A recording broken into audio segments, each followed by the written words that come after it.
Das telas do cinema para a política. Não, peraí. A verdade é que o nosso entrevistado de hoje não tem nada a ver com o personagem da ficção, a não ser pelo espírito combativo e destemido de um jovem que deseja mudar coisas. Estou aqui para comunicar.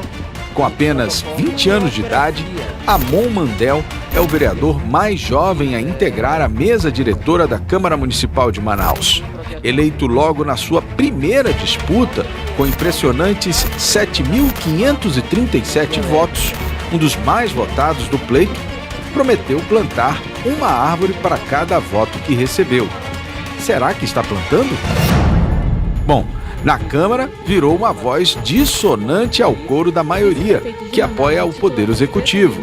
Criticado por vir de uma família tradicional, coisa de menino, o jovem vereador Amon foi responsável pela ação que adiou a realização do Enem em meio à segunda onda da Covid-19 no Amazonas. Enfrentou o sistema ao publicar a lista dos fura-fila da vacina e se insurgiu contra a polêmica obra que ficou conhecida como o Puxadinho dos Vereadores. Neste episódio do Conversa Política, o jovem Amon fala de suas aspirações futuras, da relação com o prefeito Davi Almeida e de como lida com a pressão de ser criticado por ser filho e neto de quem é. Vamos lá!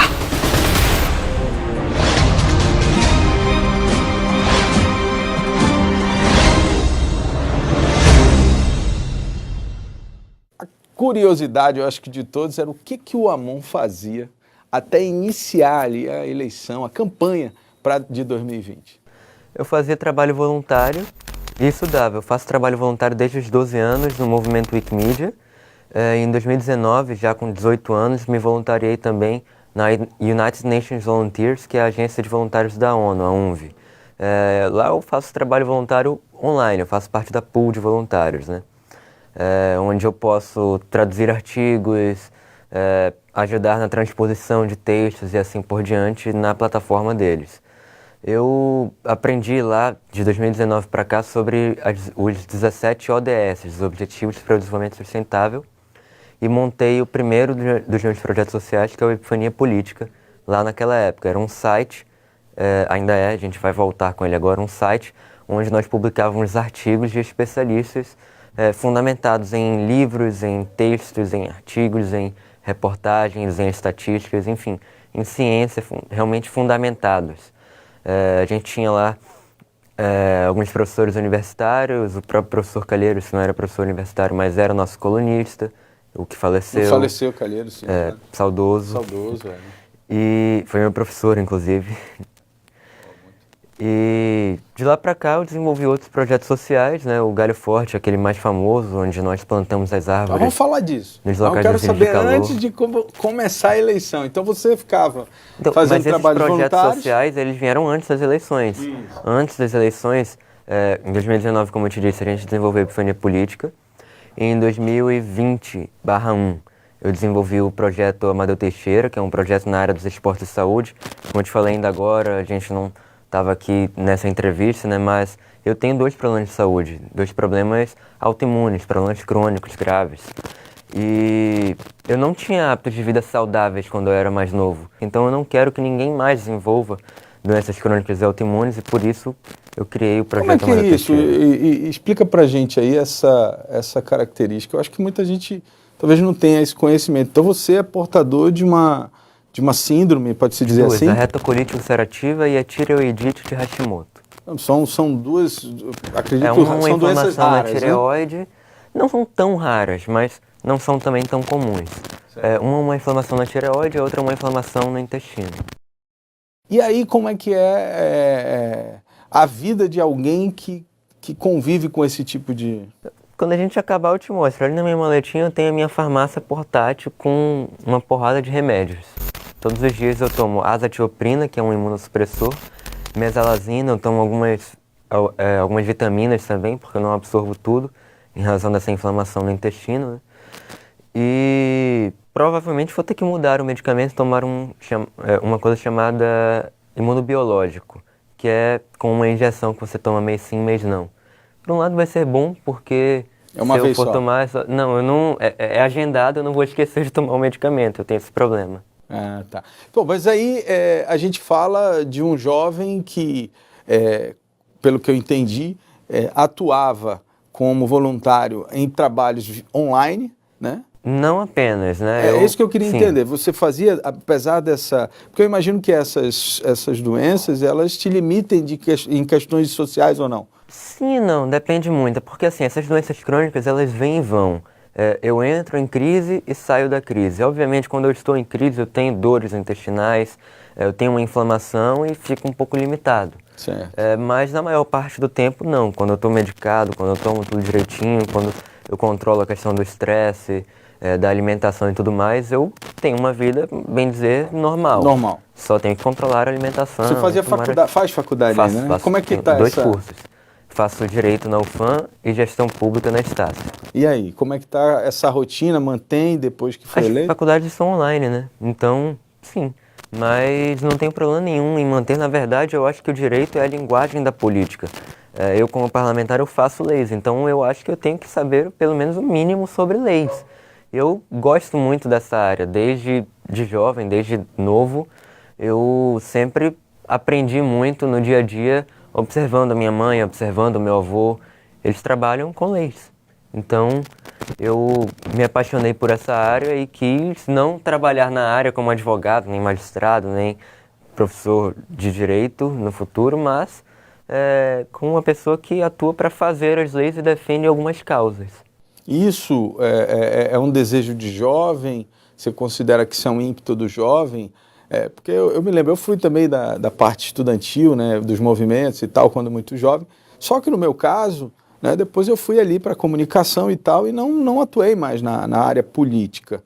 A minha pergunta é a Claro seguinte... que atua. Você assim, continua atuando. Sim, todos... Porque fazer política não é só se candidatar e ser filiado a algum partido. Bom, pois política Você leva partidária, vamos informação lá. às pessoas. Não, sim, claro, político partidário, vamos colocar dessa forma. Eu naquela época tinha, né, do movimento e tal. Mas e aí, de repente, existe o ímpeto da juventude que para muita gente passa, né? Quer dizer, aquela coisa, vontade de mudar, vontade de guerrear contra o sistema, contra aquilo que está ali, né? Você vê hoje que isso é algo que vai te levar ao longo da tua vida toda, já com essa primeira experiência, como é que há uma decepção no ar? Para a área da comunicação, você foi, muito provavelmente, eu presumo, porque você decidiu que isso é o que você ama, é o que você gosta de fazer. Isso. Da mesma forma, eu me sinto, eu amo o que eu faço, eu adoro política, inclusive a política partidária, e não me vejo fazendo outra coisa. Talvez no futuro, como qualquer outra pessoa, eu mude de conceitos, eu mude de opiniões e decido fazer outra coisa. Mas nesse momento o que eu posso te dizer é que eu adoro o que eu faço, eu me sinto desafiado pela política, eu me sinto desafiado pelas pessoas, pelos outros políticos partidários que estão toda hora querendo arrancar o meu couro. Vamos já falar disso. Eu gosto disso. Eu gosto de, sabe, isso me mantém atento, me mantém afiado, me mantém vivo. Bom, aí você citou uma coisa que eu acho que é uma dúvida e é algo, obviamente, que você precisa responder quase todo tempo, é que você é neto do atual presidente do Tribunal de Justiça do Estado do Amazonas, ou seja, a principal autoridade, né, no sistema de justiça no Estado do Amazonas. Ainda que ele deixe o cargo da presidência, ele continuará na Corte de Justiça, né, ou seja, continuará com aquele poder, né, que aquele cargo é investido.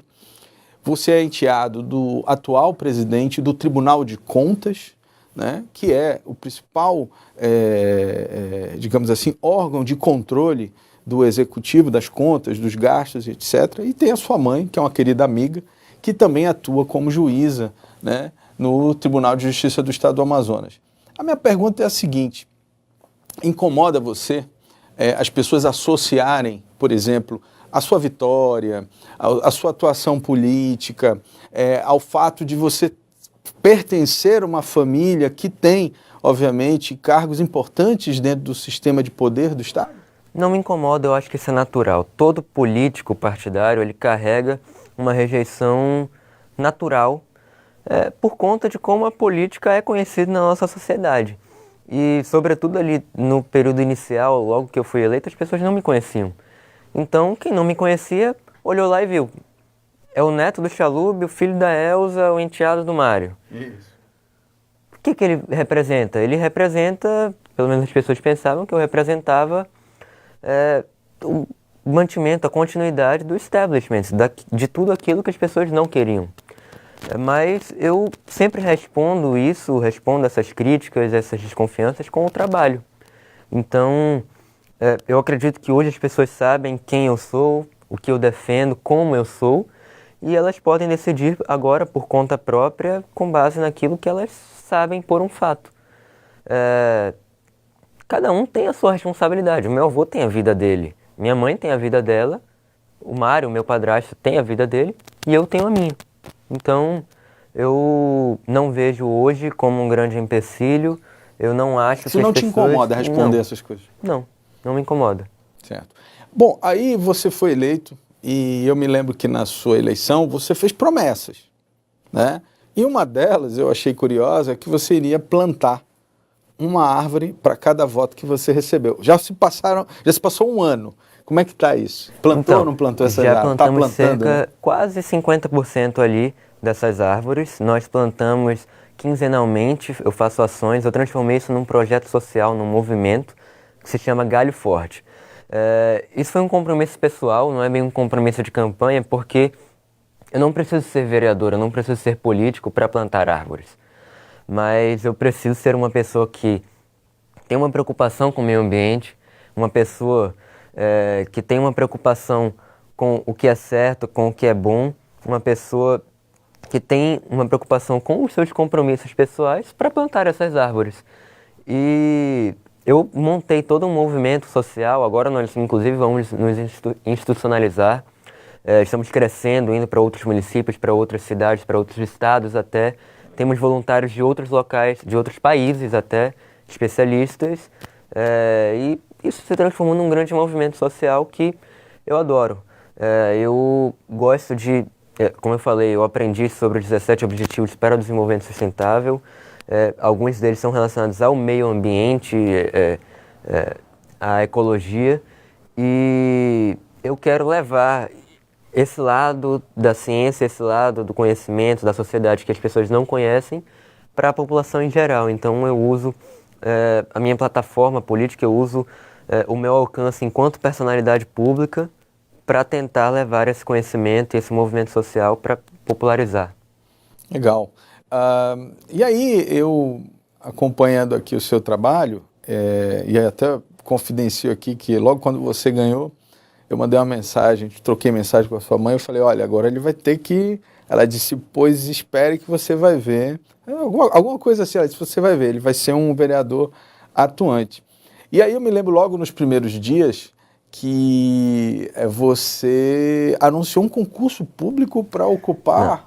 É isso que eu queria entender. É um processo seletivo, né? Isso, porque um concurso público, ele, por essência, por natureza, por definição, não é para cargos dentro de comissionados. Sim. É impossível você fazer um concurso para cargo comissionado, porque se é concursado, não é comissionado. Não, exatamente. Né, do ponto de vista legal. Mas eu fiz um processo seletivo, que ele tem ali uma natureza semelhante ao do concurso público. Nos concursos públicos, você tem ali uma banca, uma entidade independente. Isso gerou uma polêmica na época, né? Eu pretendia contratar uma banca de concursos mesmo de São Paulo. Para ser isenta, né? Exatamente, porque eu confio nas instituições do Amazonas, mas justamente por ser uma pessoa que tem certa influência, e todo mundo estava me criticando justamente por ter essa influência, eu queria que fosse uma banca de concursos de fora para tentar tirar um pouco, quebrar essa barreira. Vamos dizer, pô, será que eu estou agora estou subornando uma banca de São Paulo só para fazer o H? Ou é uma banca séria, uma banca que tem história, uma banca que já fez concursos no Brasil inteiro? Só que, como era uma quantidade de vagas pequena e a gente estava ali no auge da pandemia, com desemprego, com tudo, realmente... Foi inviável. Ficou inviável. As pessoas não estavam dispostas a participar de um concurso, bem dizer, um concurso entre aspas, né? A banca queria cobrar uma taxa de inscrição e tudo mais, era uma banca séria, mas em razão disso eu decidi rescindir o contrato e aí eu mudei para uma outra banca, para uma outra instituição, também sem fins lucrativos, dessa vez, né, a Legisla Brasil, que já é conhecida por fazer processos seletivos em mandatos comissionados. seletivos. Eles fizeram o processo seletivo para o gabinete do prefeito de Recife, para o de alguns deputados federais, como o da Tabata, como eu acho que do Kim Kataguiri também, como eu acho que do Felipe Rigoni, não me recordo mais nomes de cabeça. Resumindo, é uma banca especializada para selecionar as pessoas que vão ocupar os cargos comissionados desses deputados, desses novos políticos. Eu confesso que eu acho que foi até melhor do que uma banca de concursos comum. Por quê? Eu defendo uma mudança no nosso sistema educacional. E aí você vai já entender. Eu acho que o nosso sistema, que é voltado, sabe, para você estudar 17 anos numa escola, depois de você fazer uma prova que vai definir o destino da sua vida, não é eficiente. Porque uma prova não é suficiente. Ela não consegue captar a essência de uma pessoa. Você pode não se sair bem em um dia, né? Naquele dia específico, aquele dia você acordou mal. Você acabou com a sua vida, vai passar mais um ano estudando para fazer o vestibular de novo. Em outros países, como nos Estados Unidos, o sistema de seleção ali para as universidades, ele é muito mais complexo e completo. Você leva em conta todo o histórico do aluno, você leva em conta o trabalho voluntário que ele faz, você leva em conta os hobbies dele, a personalidade, a vida de verdade. Entendeu? E aí, nesse nosso processo seletivo, foi feito mais ou menos isso. A gente fez uma entrevista para conhecer a personalidade da pessoa, os ideais, até porque você está ingressando num gabinete político, você tem precisa estar alinhado, né? Estar pelo menos minimamente alinhado. Eu não quero que todo mundo pense igual a mim, isso seria horrível. Mas eu quero que as pessoas sejam pessoas que estão dispostas a debater, a discutir, a mudar de opinião ou a mudar a opinião de outras pessoas. Pessoas que querem colocar a mão na massa e realmente estão dispostas a serem ativistas sociais, a mudarem a opinião ali das pessoas na sociedade. E isso a gente conseguiu captar com o processo seletivo. Bom, e as pessoas foram escolhidas dessa forma e hoje o seu gabinete é formado, creio eu, por essas pessoas que foram selecionadas. Sim, o processo seletivo, ele foi ali para parte do gabinete, outra parte ela foi selecionada com base na tua relação. No mercado, na minha relação de confiança e tudo mais. Por exemplo, o Mário, nosso jornalista, é um jornalista que tem história. Ele foi jornalista em todo o caso Wallace, por exemplo, reportou, tá lá na série, na Netflix, Bandidos na TV. E um jornalista bom, como você, como o Mário, uma pessoa experiente, não fica procurando na internet para fazer um processo seletivo aqui, outro ali. Então você vai e convida, né? Uma história de mercado, uma reputação, e essa pessoa recebe toda hora convites para participar de projetos. Então, essas pessoas mais experientes, de fato, você eu peguei convidou. Convidei pessoas experientes, como o Mário, como a Lúcia Costa, como a professora Elane Belota, lá na ouvidoria, que já foi ouvidora da Cefaz, corregedora, ela já esteve na Cefaz, já esteve na Secretaria de Segurança Pública, em cargos altos. Certo. Entendeu? Ela tem experiência, ela tem formação, ela é uma pessoa profissional, técnica e competente. Agora, a pergunta, isso faz a diferença? Com toda certeza, não é à toa. No dia a dia? Não é à toa porque, que... tipo, na seleção, beleza, a gente tem um propósito, um ideal. Sim. De que você vai fazer algo Álvaro, eu posso te dar isento, né? dado concreto. Isso, é isso que eu queria saber. O meu gabinete é o gabinete que tem a menor rotatividade de toda a Câmara Municipal. Eu sou a pessoa que menos exonera assessores e nomeia. Por quê? Porque o meu gabinete funciona. Eu não preciso ficar fazendo ajustes. As pessoas que estão no gabinete, elas são profissionais. Nós temos nossos percalços, nós temos brigas internas, Normal. nós temos o que todo ser humano tem, mas as pessoas são profissionais, elas se acertam. Elas entregam resultados. Não é à toa que, logo no início do ano, durante o recesso parlamentar, a gente já fez uma ação na Justiça Federal, onde eu não tenho influência nenhuma, diga-se de passagem, eu não tenho parentes por lá, ainda que as pessoas tentem me imputar isso, e também não teria essa influência na estadual, né? Mas fizemos lá e conseguimos suspender o Enem. Nós ganhamos do governo federal para adiar o Enem durante lá o colapso da saúde aqui no estado. Perfeito. Entendeu? Nós suspendemos isso, o puxadinho. Trabalho da equipe, todo mundo começou a estudar e ver lá a situação do Enem, todo mundo se ajudar, e a gente chamou o advogado e levou tudo lá e a gente falou, cara, isso aqui tem que mudar, ajuda a gente aqui e a gente não pode deixar isso acontecer, porque se o Enem ocorrer nessa data, vai ser um massacre, vai ser um genocídio. O sistema de saúde colapsando, a gente sem leito de UTI, sem oxigênio, as pessoas morrendo em casa, morrendo na rua. Era algo querendo fazer óbvio, um evento, né? Mas estavam mantendo, né? Um evento massivo, Sabe? Podiam até tomar as precauções para não ter aglomeração na sala de aula, mas e na frente da escola? E nos ônibus? Nos ônibus a gente tem aglomeração. É impossível não ter. Não, e naquela fase, né, só de você tocar em alguma coisa, as pessoas já estavam com medo. Você imagina, né, o nível de estresse que não o jovem, mas o cidadão que estava ali organizando, alguém que estava envolvido na organização daquele evento, ia ser realmente muito complicado. Bom, mas isso, enfim, você construiu esse gabinete e aí começou a atuação parlamentar. E eu observei uma outra coisa que eu acho, eu gostaria de conversar um pouco sobre isso, que é o uso da verba de gabinete, o uso do chamado cotão, né? O não uso, no caso, né? Então, vamos lá. Isso é uma verba legal, está prevista em lei lá, ela é destinada aos gabinetes, então não tem nenhuma ilegalidade em usá-la, tá? Isso a gente tem que colocar muito claramente. Mas você não usa.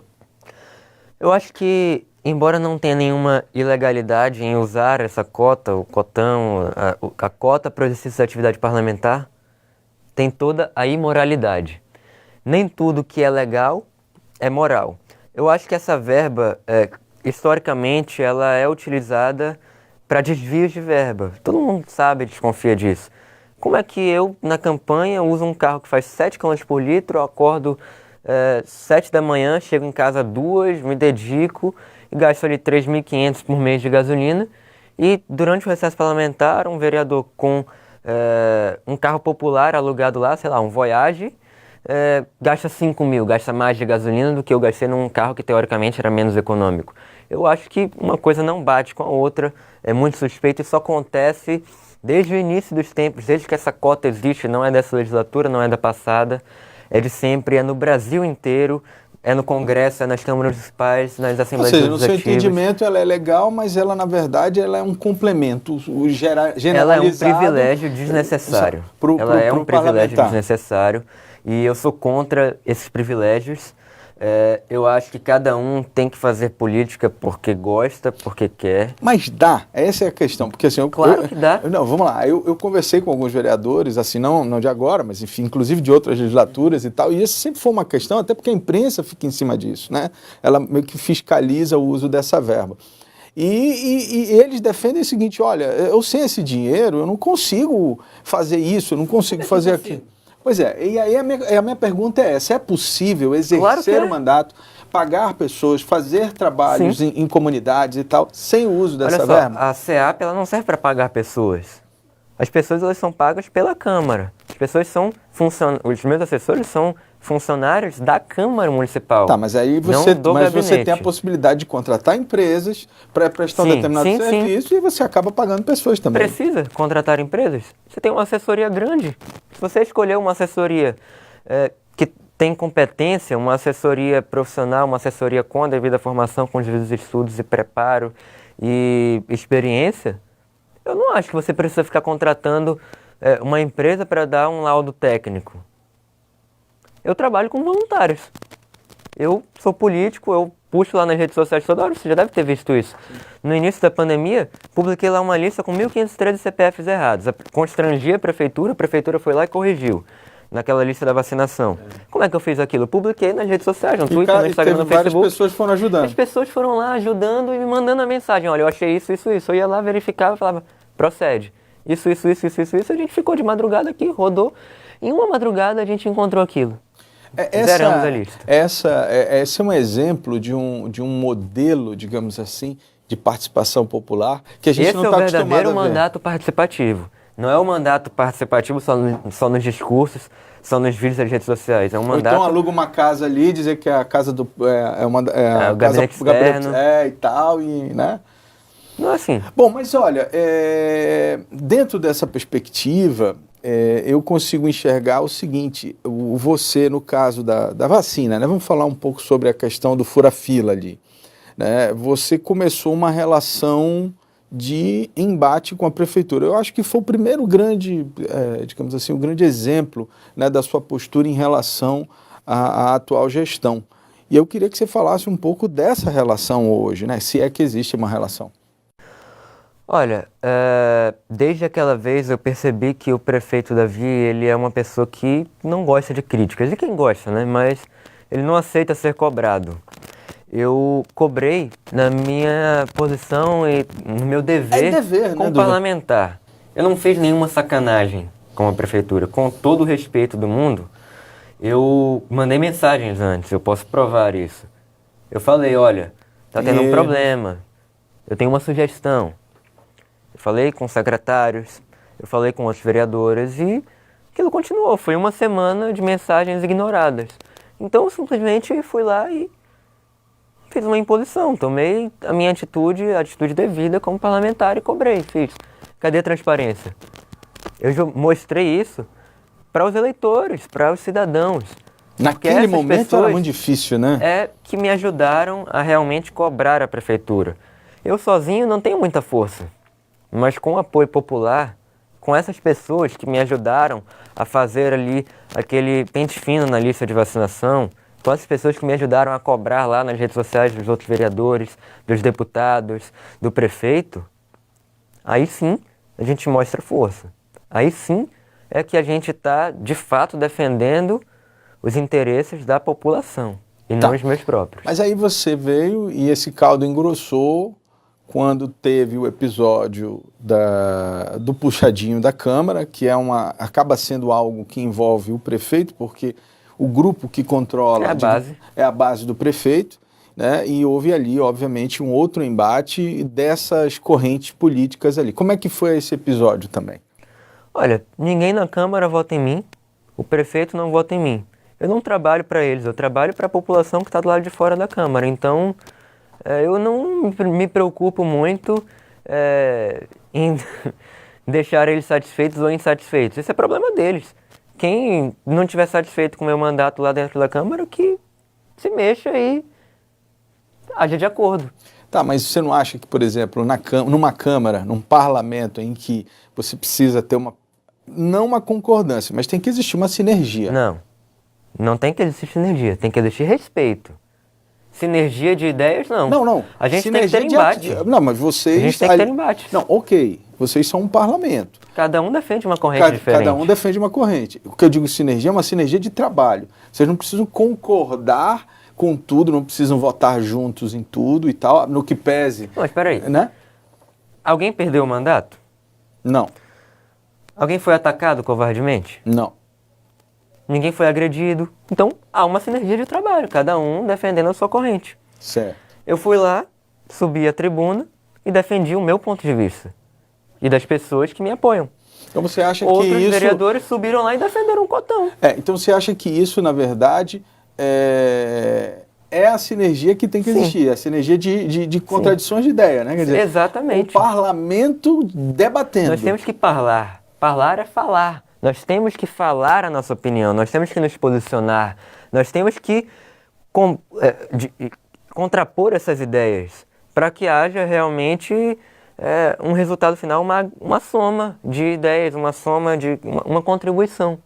Se todo mundo concordar, se todo mundo ficar calado, não, eu não vou falar isso porque o fulano não concorda comigo, então talvez o fulano nunca concorde comigo. Mas eu acho porque se eu não falar e não debater e não tiver esse embate, essa briga, não sai nada novo. A gente vai ficar sempre na mesmice e a nossa sociedade não vai melhorar. Tá, aí vem uma coisa que é uma crítica que eu faço também ao parlamento como um todo, é que, na verdade, né, historicamente, né, as casas legislativas, principalmente no que se refere a projetos do executivo, ela sequer discute, sequer tem tempo para discutir. Você já percebeu isso? Com certeza. Até na fala ali do presidente, quando ele fala no plenário, ele já fala em discussão e votação, aprovado. Já, assim, né? Assim, nessa sem intervalo mesmo. Não dá nem tempo de levantar a mão. Opa, que é isso? E como é que é isso? Isso é um erro. Isso é um erro. Tem coisa que está sendo votada. Eu acho que isso pode incorrer numa violação do processo legislativo, isso pode ser uma agressão à própria ideia de democracia. A gente precisa ter esse debate. A democracia, ela é feita de grupos opostos que têm opiniões opostas. E se você não abre o espaço para debate ali no momento da votação, se você não abre o espaço para debate no site da Câmara, só quer mostrar ali o trabalho de quem é aliado da base e aliado do presidente, se você não abre o espaço para a democracia, você não deveria estar lá. Bom, agora eu quero mudar um pouco a visão dessa questão da sua atuação como oposição, numa visão já de quem tá ali do outro lado, que é o seu caso, né?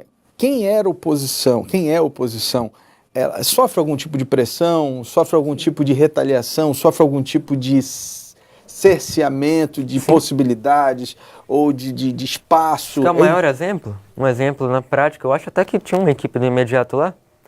No dia que eu e o vereador Rodrigo Guedes temos uma entrevista coletiva na sala num dos auditórios lá da Câmara, para denunciar aquele caso do Puxadinho, para anunciar lá que nós iríamos à justiça e tudo mais, faltou energia só na nossa sala, só onde estava a imprensa. O resto da Câmara todinha ficou com energia. Se isso for coincidência, eu vou mudar meu sobrenome, porque para mim não é coincidência. Pelo amor de Deus, só na nossa sala é sacanagem, com todo respeito. Outro exemplo, se você entrar lá no SAPL, o Sistema de Apoio ao Processo Legislativo, lá da Câmara Municipal, e os jornalistas, as pessoas que acompanham, sabem o que é, você pode comparar lá a tramitação dos meus projetos de lei dos vereadores da base. Tem um grupo ali de 10, 15 pessoas mais próximas do presidente da Câmara, você vai ver que a tramitação dos projetos de lei dele é muito mais rápida do que a minha. Os meus projetos demoram mais a entrar na pauta da Câmara, demoram mais nas comissões. Os relatores, especialmente o líder do prefeito, sempre perde o prazo lá na Comissão de Constituição e Justiça, quando pede vista. É uma espécie de retaliação nos seus também. projetos? Nos meus projetos. Essa é uma dúvida que não é uma dúvida, mas é uma visão que eu tenho. A gente sempre fala de novo, velho, da renovação, ou da experiência. São conceitos que estão sendo trabalhados aí, principalmente no marketing político, pelo menos nas últimas 2 ou 3 eleições. E apesar desse desgaste, né, da palavra do novo e tal, porque tem muita gente que entrou na política nesse processo e está dando canelada, eu queria que você falasse um pouco da sua posição. Você na verdade, a favor desse sentimento do novo? Você é o político que representa esse novo? Como é que você se enxerga nessa discussão? Álvaro, eu acho que não existe nova e velha política, existe apenas política. E a política ela tem que representar todas as camadas da sociedade. A política ela tem que acompanhar o desenvolvimento social. Então, eu sou a favor de que cada vez mais pessoas jovens, que a nossa geração, entre na política e comece a comandar o seu próprio destino.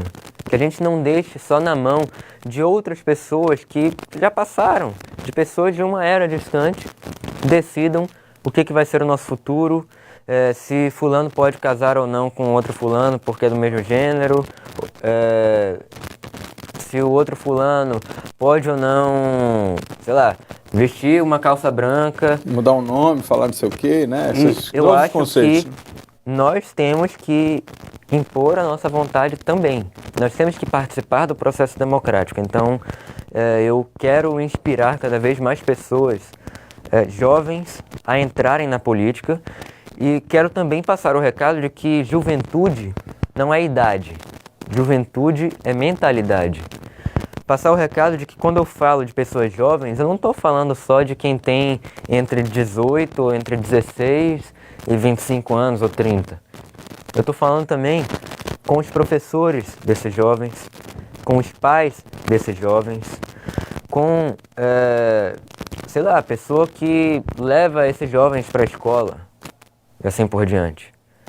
Juventude envolve toda uma camada da sociedade. Você falando assim, é óbvio que está muito claro para mim, né, que a posição que você tem não se tem em relação com idade e tal, mas se tem na essência de trazer realmente um oxigênio diferente para a política. Mas você construiu a sua primeira candidatura atrelada a um partido que apoiava talvez o político mais tradicional da cidade, que é o Amazonino Mendes, com 82 anos de idade. Tudo bem que a idade não tem nada a ver, o Amazonino sempre foi uma pessoa à frente do seu tempo, né? Tanto é que isso está marcado aí na história do nosso Estado. Mas, de fato, ele é um político que o seu tempo, no meu entendimento, já passou, né? E aí você fez a primeira campanha com o Podemos, né, que foi onde você se elegeu, e agora, né, o Amazonino já ensaiou mudar de partido, né? Nem lembro se já de fato concluiu a transição para outro partido, mas o fato é que você, no mesmo momento em que ele fez esse movimento, você também ventilou a saída do Podemos. Eu saí do Podemos em razão da mudança ali na gestão do partido, como eu mesmo participei da coletiva e anunciei. O presidente era o deputado estadual Wilker Barreto, e lá com ele, antes disso, eu tinha uma certa abertura. Eu era o presidente estadual da juventude do partido. De quando eu fui eleito, diante das eleições, até aquele momento, havia um compromisso para que eu pudesse desenvolver essa juventude. No entanto, esse compromisso acabou não se concretizando, mesmo na gestão do deputado Wilker. E depois que ele saiu da presidência, depois que ele anunciou aquela saída, o presidente que assumiria seria o deputado estadual Abdala Frache. Ligado ao Davi. Ligado ao prefeito Davi Almeida. Então, havia ali e há um receio de que houvesse uma interferência do partido até no meu mandato, nos meus projetos políticos, nos meus ideais. E isso eu não admito em canto nenhum. Independentemente de onde eu estiver, eu prefiro perder o mandato a mudar os meus ideais, a mudar o meu posicionamento. Eu jamais vou ficar num partido que fala, não, passa a mão na cabeça ali do fulano, não faz isso, porque a gente tem não sei qual coisa ali, não, a gente está negociando. Não, eu não vou fazer isso. Então, em razão dessa mudança do programa partidário, de ficar ali uma pessoa que não tem um alinhamento comigo, eu não tenho problema nenhum com o deputado Abdala, eu não sou próximo dele, eu nunca tive nenhuma briga com ele, mas nós estamos em espectros opostos na política, né? Quando eu me filiei ao Podemos, eu acho que o Amazonino nem era filiado ainda, ou se era, eu também não lembro, porque eu me filiei pensando no meu projeto. Quando ele foi candidato nas eleições majoritárias, eu estava no meio de partido. Mas já era um partido, assim, já era um partido ligado ao grupo político dele, né? Porque já era do Wilker, né? Mas eu acho que o Wilker não era do grupo político, até porque o Wilker, nas eleições anteriores a essa, inclusive, tinha feito oposição ao Amazonino. O Podemos, ele é um partido independente.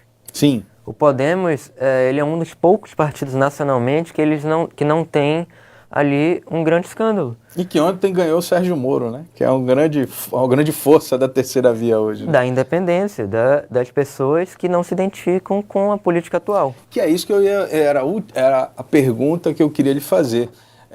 Bolsonaro, Moro ou Lula, né?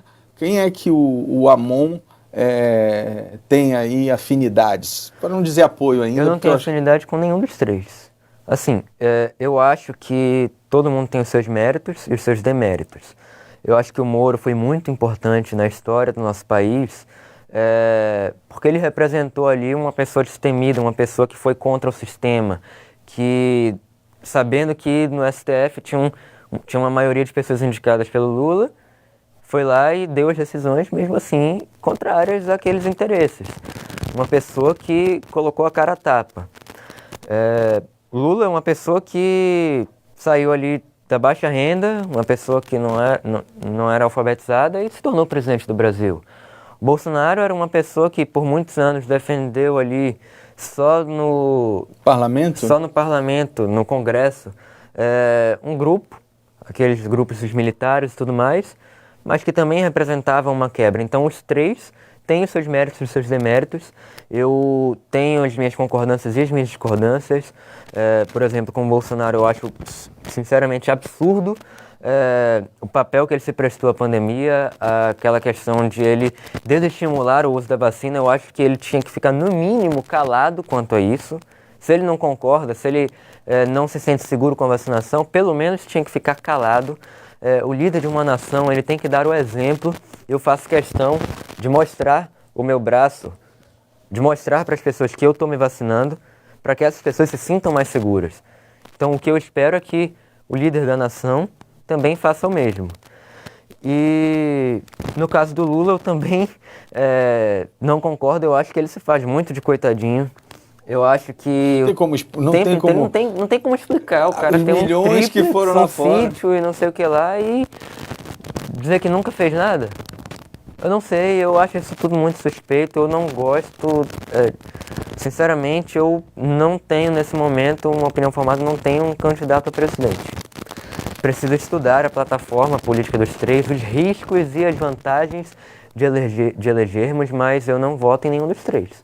Agora, Amon, para a gente já caminhar aqui para o nosso encerramento, eu queria que você falasse um pouco de futuro mesmo, né? O que o Amon está pensando? Eu acho que, como qualquer político, é lícito e é normal que ele planeje o seu futuro, né? Não estou, obviamente, se você sentir a vontade de dizer, mas o que o Amon está pensando para frente na vida política? Então, quando você entra na política, você abre mão de muita coisa. Hoje eu ganho menos e usufruo menos das minhas coisas, do meu dinheiro, do que se eu tivesse só na iniciativa privada. Eu tenho duas empresas. Eu tenho uma empresa sediada em São Paulo, uma microempresa, e outra microempresa sediada em Manaus, que é um estacionamento. E falo isso desde o início da campanha. Uma empresa voltada para tecnologia e outra voltada para serviços, né, para prestação de serviços, um estacionamento. Eu acho que se eu entrei para a política, óbvio, eu quero crescer.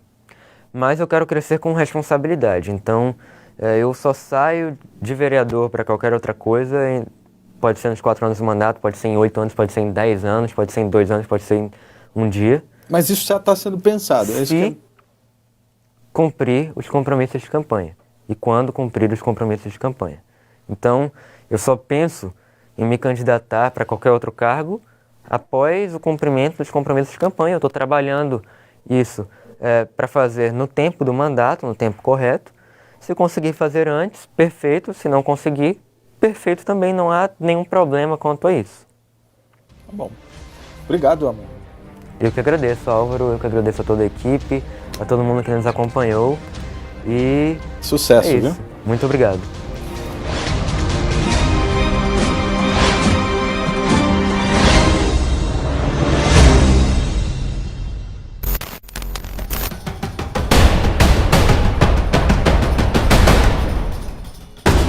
Conversa Política desta semana recebe o general Carlos Alberto Mansur. Nós vamos falar sobre segurança pública. Ele que está à frente da Secretaria de Estado de Segurança Pública e vai conversar com a gente sobre projetos, ideias, muitas coisas importantes para você, cidadão. Você não pode perder. Qual o objetivo nosso, né? O objetivo aqui do secretário e toda a nossa estrutura é justamente blindar o nosso Estado da entrada de entorpecentes. Como a gente acompanha muitos homicídios, a gente vê que boa parte desses homicídios são entre facções criminosas. Ou seja, você não está matando gente do bem, você não está matando pai de família, você não está matando... Não podemos deixar que isso aconteça, né? Ok. Independente de ser do bem ou do mal, não pode acontecer homicídio. E é isso